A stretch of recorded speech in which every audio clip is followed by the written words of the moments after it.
মাথার উপরে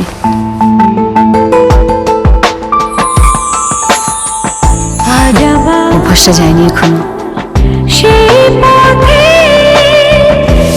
একটু একটু বোঝার চেষ্টা করো অরূপা। তোমার বাবা মার অমতে আমি তোমাকে বিয়ে করতে পারি না। একটু বোঝার চেষ্টা করো অরূপা। বেশ এলোমেলো হয়ে গেছো। চশমা নিলে কবে? বিয়ে করেছো? তুমিও তো করনি। কত সুর কত গান মনে পড়ে গেল। আমার ট্রেনের সময় হয়ে গেছে, আমি আসি। বলো ভালো আছো?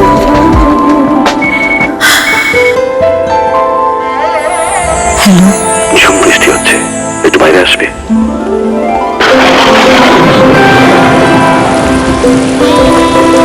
গেলে না? আমি যেখানে যেতে চাই ট্রেনটা সেখানে যাচ্ছে না। মানুষের কাছে থাকার এই আকুলতা আমরা বুঝি, তাই দেশ জুড়ে 1,80,00,000 মানুষের কাছে থাকার প্রয়োজন পূরণ করে যাচ্ছে প্রতিদিন। কাছে থাকুন গ্রামীণ ফোন।